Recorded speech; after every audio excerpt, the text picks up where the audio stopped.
سێبەری قەلەبەرد لەسەر ئەڵمانە و تاڵە سوار.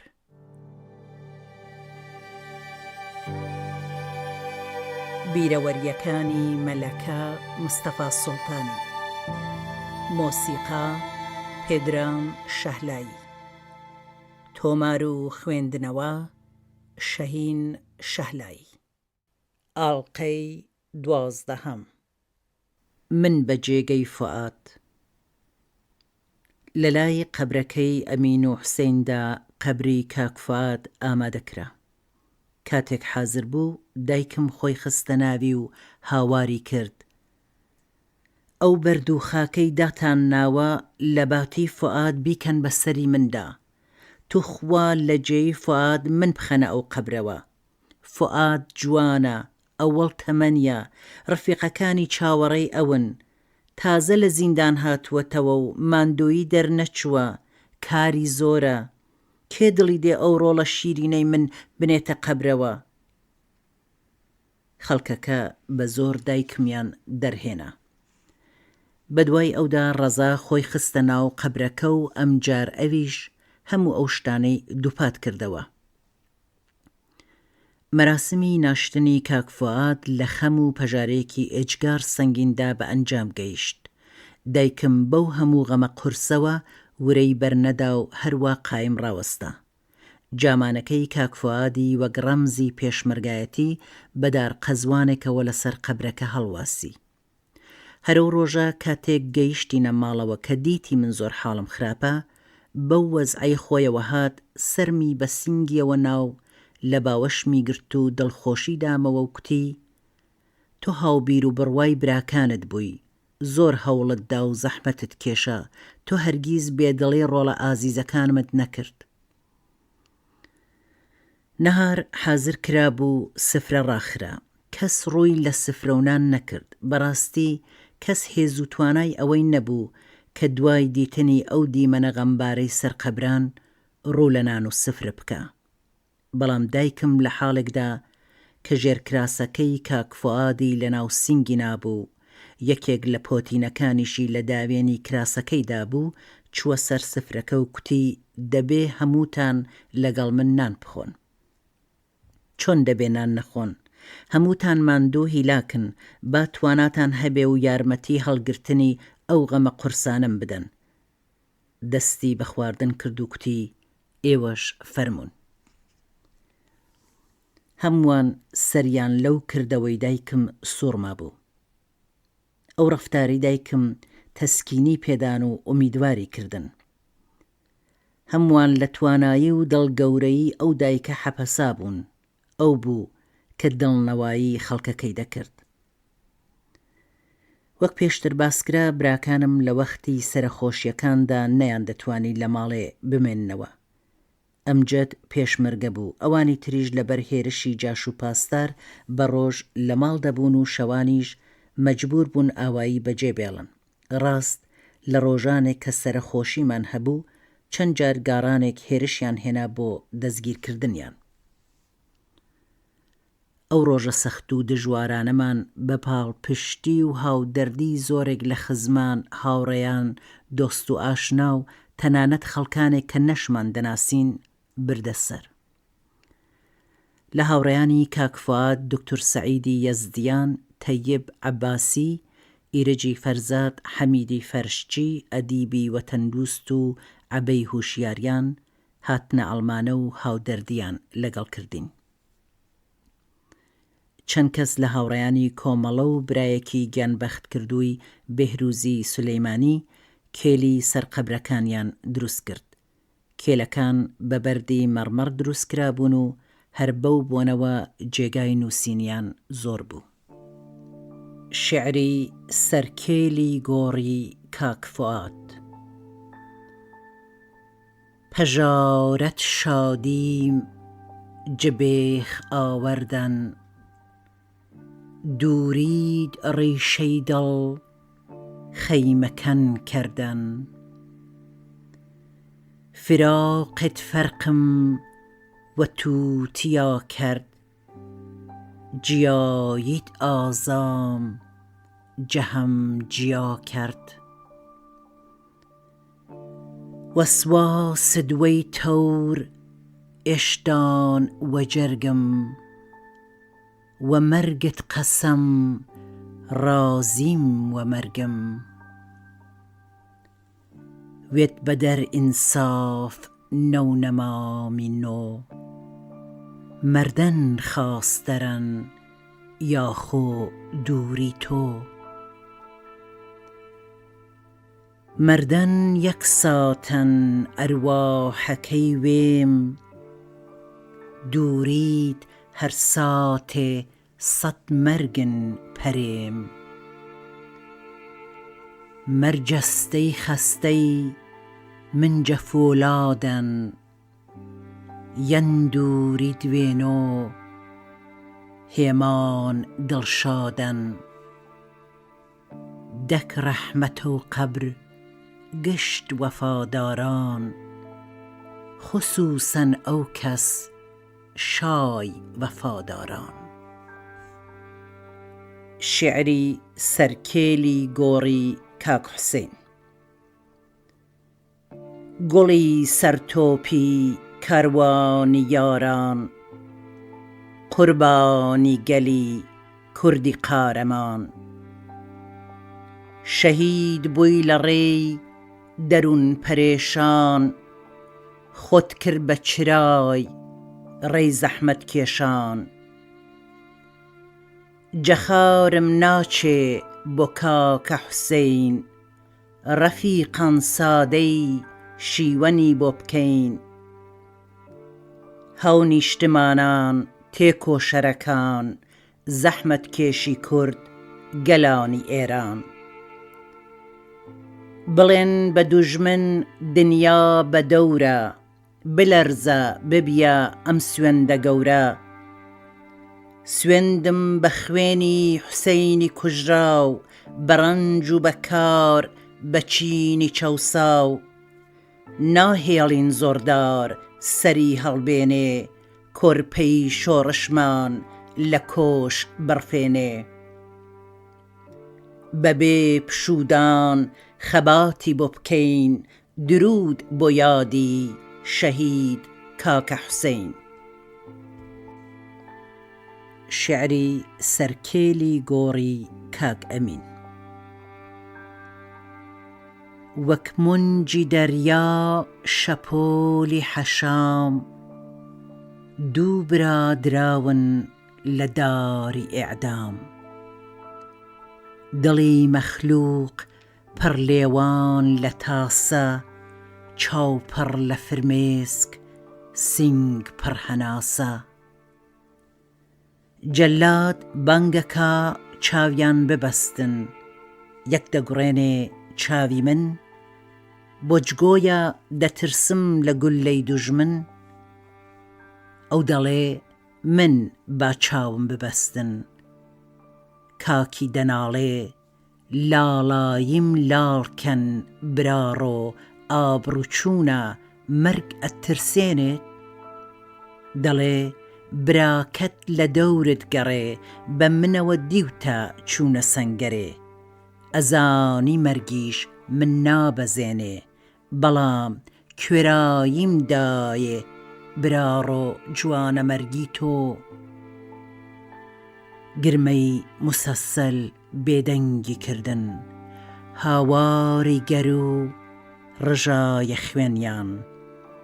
خوێنی خەس و گەش لە تەختی مەیدان، نووسی بژی کورد بەرز بێ کوردستان. ئەمجد ئاگادار نەبوو. ئەمجد پێشمەرگە بوو. کاتێک کاک فواد هاتەوە بۆ ناوچەی مەریوان، یەکتریان دیبوو. ئەمجد ماوەیەک لە ناوچەی مەریوان و بانە بوو. پێی خۆش دەبێ بێتەوە بۆ لامان و بە تایبەت دایکم ببینێ. دەیزانی کە حوسێن و ئەمین ئێعدام کراون، بەڵام ئاگای لە کارەساتی مەرگی کاک فواد نەبوو. هاوڕێکانیشی پێی ناڵێن و لێی دەشارنەوە.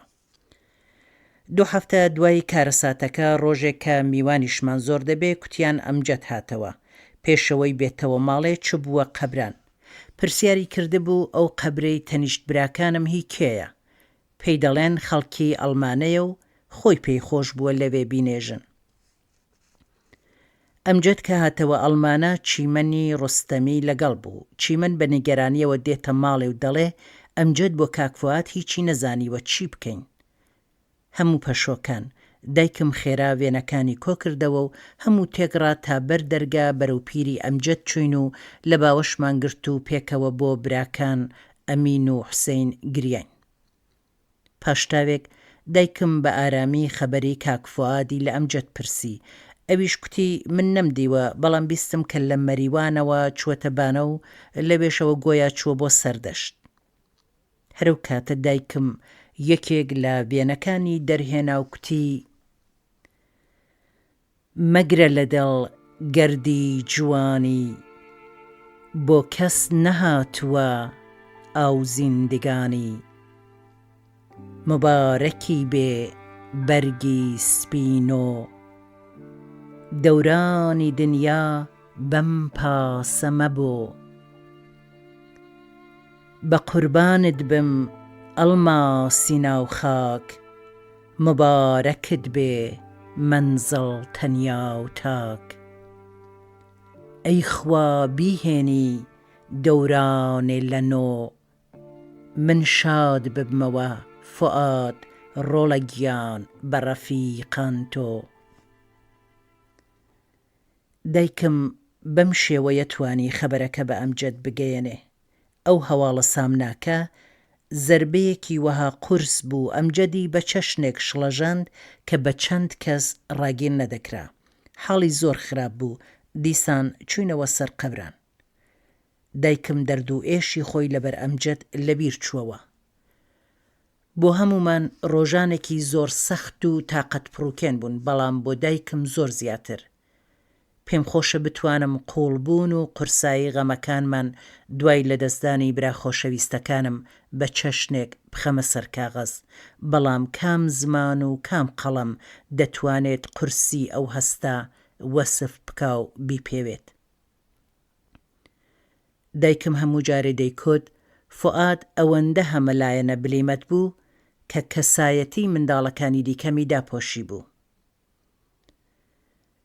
تێداچوونی هەرکام لە براکان خەسارەت و زیانێکە کە هەرگیز بە هیچ چەشنێک نەقەرەبوو دەکرێتەوە و نە لە یاد دەچێتەوە. لە ڕاستیدا بۆشاییەکی گەورە کەوتووەتە ناو ژیانمان کە هەتا مردن لەگەڵمان هەردەمێنێتەوە.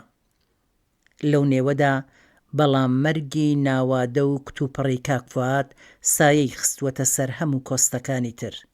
سەختی و ئێشەکە وەهایە کە تەنانەت زەمانیش ناتوانێت تۆزێک ساڕێژی بکاتەوە. دوای لەدەستدانی کاک فواد ئیرجی فەرزاد هاوڕێ و هاوبەندی زیندانی کاک فواد هاتە ئەڵمانە بۆ لامان. کوتی کاتێک خەبەری مەرگیم بیست پێم وابوو ئیتر بەبێ کاک فواد شۆڕش و خەبات درێژەی نابێت. ئیرج بەداخەوە لەم ساڵانەی دواییدا ڕەنگە زیاتر لەبەر ئاڵوگۆڕی فکری زۆر بێڕێزی بە پێشینە و ڕابردووی خۆی و بە کاک فواد و هەروەها بە ئێمەی خوشک و برا و هاوڕێی کاک فواد کردووە. ئێمە هەر بە حورمەتی ئەو ڕابردووە بەرامبەر بەو بێڕێزیانی ناوبرا و بێدەنگیمان هەڵبژارد. جنایەت و بێڕەحمی ڕژیمی ئیسلامی هیچ سنوورێکی نەبوو. لە ماوەیەکی زۆر کەمدا کوردستانیان کرد بە گۆمی خوێن و لە هەموو شارەکان خەڵکی بێدفاع دەستگیر و تیرباران کران. زۆر بنەماڵەیان دوور خستەوە بۆ شارە دوورەکانی ئێران. ئەوەی نەما ئەمنیەت و ئاسایش بوو. ئێستا کە ڕێبەرە لێزان و بوێر و داهێنەرەکەی خەباتی جەماوەری نەمابوو، هێندێک کەس لە شک و گوماندا بوون کە ئەم شۆڕشە ڕادیکاڵەی کوردستان لە نەبوونی کاک فواددا چی بەسەردێت. هەستم دەکرد بە لەدەستچوونی ئەو ئازیزانە زۆر شتمان تێدا چووە. ماڵێک بووین پڕخێزان بە بیر و ڕای جیاواز. ئیتر کوا فواد کە هەمیشە قسەی ئاخری دەکرد، کوا حوسێین کە دەور و نەقشی باوکی بوو بۆمان، کوا ئەمین بە لە خۆبردووی و دڵسۆزیەکانی. بیرم لە وەزعی فایزە خوشکی دووگیانم دەکردەوە کە بە منداڵێکەوە لەگەڵ بنەماڵەی مێردی لایەنگری مەکتەبی قورئان و نزیک بە حکوومەت چی بەسەردێت. غەم و پەژارەی شوکریە هاوسەری دووگیانی حوسێن لە دڵمدا بوو کە دوای ناشتنی حوسێن بە دایکمی دەکوت دادەبەهیە گیان چی لە من ئەکەی کە یادگار و ئەمانەتی حوسێنم پێیە. شایانی باسە کاتێک پێشمەرگە دەهاتنە ئەڵمانە و دەوروبەر دایکم بۆ خۆی هەموو شتێکی بۆ ئامادە دەکردن و بۆیانی دەنارد و لە هیچ یارمەتی و کۆمەکێک درێغی نەدەکرد. دەوری یەکەمی بزوتنەوەی مقاومەتی خەڵکی کورد. کاتی هێرشی ڕژیم بۆ کوردستان لە 28 گەلاوێژی 1358 هەتاوی واتە 19 ئاگۆستی 1970 زاینی کۆمەڵە بەیاننامەیەکی لەژێر سەردێڕی خەڵکی کورد لە بواری تاقیکردنەوەدا بڵاو کردەوە و بڕیاری ڕاوەستانی لە بەرامبەر هێرشی کۆماری ئیسلامیدا ڕاگەیاند. لە بەیاننامەکەدا کۆمەڵە داوای کردبوو کە پێویستە هەموو هێزە سیاسیەکان هاوکاری بکەن بۆ بەرەنگاری ڕژیم لە کوردستان. هاوکات بانگەوازی هەموو ڕێکخراوە شۆڕژگەڕ و دموکراتەکانی ئێرانی کردبوو کە پشتیوانی لە خەڵکی کوردستان بکەن. کۆمەڵە کە هێزی پێشمەرگەی خۆی ڕێکخستبوو ڕاستەوخۆ بەرەنگاری هێرشی ڕژیم بووەوە. بەشێکی بەرچاو لە خەڵکی کوردستان بە گەرمی پێشوازیان لەم بانگەوازەی کۆمەڵە کرد. شەڕ کە دەستی پێکرد مامۆستا شێخ عیززەدینی حوسێنی وەک کەسایەتی سیاسی و خەباتکار پشتیوان و هاندەری خۆڕاگری خەڵکی کوردستان بوو. بە چاوخشاندنێک بەسەر ڕەوتی ڕووداوەکاندا بەباشی دەردەکەوت کە ئەو دەم دەسەڵات لە نێو ڕژیمی ئیسلامیدا هێشتا یەکدەست نەبوو، هەر تاقم و دەستێک بۆ خۆی حکمی دەکرد و هەر مەلاو ئاخوندێک بە کەیفی خۆی بڕیاری دەدا. بەڵام بۆ سەرکوتکردنی هەر چەشنە دەنگێکی ئازادی خوازانە و هەڵپێچانی ڕێکخراوە ئازادی خوازەکان لە ئێران و کوردستان تەواو یەکدەنگ بوون. ڕژیم لە نێو خۆیدا بۆ سەرکوتی خەڵک و خمپارەبارانکردنی شارەکان و کوشتاری بە کۆمەڵی جەماوەری کوردستان بەبێ ڕاڕایی تێدەکۆشە. بەڵام بەشێک لە خەڵک هێشتا هێندێک شک و گومانیان لە جینایەتکاری ڕژیمدا هەر تێدا مابوو، پێیان وانە بوو کە هێرش بکاتە سەر شارەکان و خەڵکی تامەزرۆی ئازادی دڕندانە سەرکوت بکە. لە ڕاستیدا هەل لە یەکەم ڕۆژەکاندا کاتێ هێرشیان کردە سەر مەریوان بە ئاشکرا دیار بوو کە بە تەمانین دەست بپارێزن. بۆچی شۆڕژگێڕانی شار پێشەوەی کە لە بیری خۆیاندا بن لە بیری جێبەجێکردنی کەلوپەلی ناو بنکەکاندا بوون. ئەحمەدی پیرخزرانیان و جەلالی نەسیمی کە گیرابوون ئازاد کران، بەڵام کاتێک بانگیان کردنەوە بۆ دیسان چوونەوە. کاتێک براکانم لەگەڵ حوسێنی پیرخزرانیان دەستگیر کرابوون بردبوویان نەبەر دیژبانی، لەوێ حوسێنی برام کوتبووی با خۆمان دەرباز بکەین، بەڵام یەکێک لە گیراوەکان ڕازی نابێ و دەڵێ ئەگەر هەڵێن تەقەمان لێ دەکەن و کەسێکمان دەکوژرێن. بەبارمتەگرتنی ساحب کوڕی شێخ عەبدوول و هەڵوێستی ئەو خزمە نزیکەمان محەممەدی حەیدەری حەمەجوان کە بۆ خۆی باسی کرد و کوتی قەرار بوو ئەویش ئێعدام بکرێ و تەنانەت پلاکاردی تیربارانکردنیش دەکەنە ملی، بەڵام لە ئاخرین ساتەکاندا خزمەکانی کە پەیوەندیان لەگەڵ حکوومەتدا هەبوو کاریان بۆ کرد و بەخۆشیەوە نەجاتی بوو. هەڵوێست و لێکۆڵینەوەی حیزبە چەپ و بەناو کۆمۆنیستەکانی ئێران وەک حیزبی توودە و چریکە فیداییەکان ئەکسەریەت لەسەر ڕژیمی ئیسلامی و خومەینی کە بە شۆڕژگێڕ و دژ بە ئەمپریالیستیان دەزانی جێی سەرنج و ڕامان بوو. ئەو ڕوانگە و هەڵوێستە تراژێدی و کارەساتی زۆری لێکەوتەوە. دوای هێرشی ڕژیم بۆ سەر کوردستان ئیتر فەزای ئازاد و دموکراتیکی پێش و لە شارەکان نەما، بنکەی هەموو ڕێکخراوەکان داخران، زۆر کەس لە ناو پێشمەرگە و هێندێکیش بەنەهێنی لە شارەکان مابوونەوە و خەباتیان دەکرد. کار و هەڵسوڕانی نەهێنی لە مەریوان. ماوەیەک دوای سەرخۆشی براکانم ئێمە یەکێتی ژنان کۆبوونەوەمان کرد. بە بۆنەی داگیرکرانی کوردستان و بوونی سیخۆڕ و دارودەستەی ڕژیم لە شاردا ئیتر نەدەکرا وەک پێشوو بە ئاشکرا کار بکەین. شێوەی نوێی کاری خۆمان دیاری کرد و تا ڕادەیەکی زۆر بە نەهێنی لە ناو شار کارمان دەست پێ کرد. دەورانێکی زۆر سەخت و دژوار بوو. هێرشی ڕژیم بۆ کوردستان و کوشتاری خەڵکی بێتاوان، خەمی قورسی لە دەستدانی سێ برا، وەزعی خراپی ڕۆحی و غەمباری دایک و باوک و خوشک و براکانم، وەزعی شوکریەی براژنم و فایزەی خوشکم، هەموو ئەوانە ئازارگەلێکی زۆر قورس بوون و ساڕێژ نەدەبوونەوە. بۆ ئەوەی بتوانم ئەرکی سیاسی و ڕێکخراوەیی خۆم لە مەریوان بەباشی بەرمە پێش و شوکریەش کە ئەو دەم پێکەوە دەژیان تەنیا نەبێ، کاری مامۆستایەتیم لە ناو شاردا دەست پێ کرد. شوێنی کارەکەم مەدرسەی شەریفزادە بوو. کارمەندانی ئەو مەدرسەیە زۆربەیان کەسێکیان لایەنگری کۆمەڵە و ئەوانی تریش ئینسانگەلی باش بوون و دەکرێت بڵێم کە هەر هەمویان زۆر بە دەربەست و دڵسۆز بوون. جارجار کە کارم زۆر بوایە و نەمتوانی با بچمە سەر کلاس، ئەمجەد یان ڕەزای برام بەجێی من دەچوون و دەرسیان دەکوتەوە. هاوکات لەگەڵ کاری مەدرسە کاری سیاسی و ڕێکخراوەییشم دەکرد، لەبەرەوە زۆر گرنگ بوو کە خۆم بپارێزم. هەر ساتێکی ئەو ژیانە بۆ من 100 مەرگ بوو. لە کەمتر لە مانگێکدا دنیای خەون و خەیاڵەکانم ژێرە و ژوور کرا. هەستم دەکرد هیچ شتێک وەک خۆی نەماوە. ماوەیەکی زۆر هەر کات کلیلم لە دەرگای ماڵەکەی حوسێنی برام دەخست، قەدەرێک هەناسم سوار دەبوو، هەستم دەکرد خەریکە خەفە بم. دەکەوتمە بیری ئەو دەمەی وا ئەو برایم بە دڵخۆشیەکی زۆر ئەو ماڵەی کردەوە، بەڵام تەنیا هەر چەند مانگ توانی تێیدا بژی. هەر کات زەنگی دەرگای ماڵەکەیان لێبدایێ، ڕوخساری مەتین و جددی کاک فواد، ڕووخۆشی ئەمین و گەرم و گوڕی حوسێنی پیر خزرانیانم دەهاتەوە بەرچاو کە دەرکەیان دەکردەوە و بە پەلەپەل خۆیان بۆ ئەرک و کاری شۆڕش ئامادە دەکرد. حوسێنی برام و شوکریەی هاوسەری هەرگیز هیچیان لەو بزوتنەوە عەداڵەت خوازانەیە درێغی نەکرد.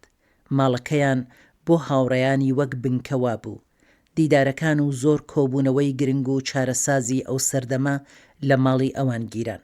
هەردووکیان هەمیشە و بەردەوام بە ڕووخۆشی و بە گەرم و گوڕی ئەو ئەرکانەیان بەڕێوە دەبرد. لە بارودۆخی تازە و ئەمنیەتیدا دەستمان بەکار کردەوە. یەکێتی ژنان بۆ گۆڕینی جەو و فەزای شار و خەبات دژ بە سیاسەتەکانی ڕژیم دەورێکی باش و بەرچاوی هەبوو. ڕێکخستن و بەشداری گەرم و گوڕمان لە یەکەمین خۆپیشاندانەکاندا بووە هۆی ئەوە کە ورەی خەڵک بەرز بێتەوە. لە خۆپیشاندانەکەدا خەڵک هێرشیان بردە سەر جەهادی سازەندگی و دەستیان بەسەر هەموو کەلوپەلەکانیاندا گرت. ڕۆژی جەژنی قوربان کۆمەڵە و مامۆستا شێخ عیززەدین داوایان لە هەموو خەڵکی کوردستان کرد کە بۆ بەرزڕاگرتنی یادی گیانبەختکراوان ڕێپێوانی سەراسەری بکرێت. لە مەریوانیش وەک تەواوی شارەکانی تری کوردستان ئەو ڕێپێوانە زۆر بەباشی بەڕێوەچوو. سەرباری ئەوانە ڕوخساری ژاکا و پەشۆکاوی شوکریە ڕۆژی 100 جار ئاگری لە جەستەم بەردەدا. لە سەرەتای جەوانیدا خۆی کە دووگیان بوو هاوسەرەکەی تیرباران دەکەن.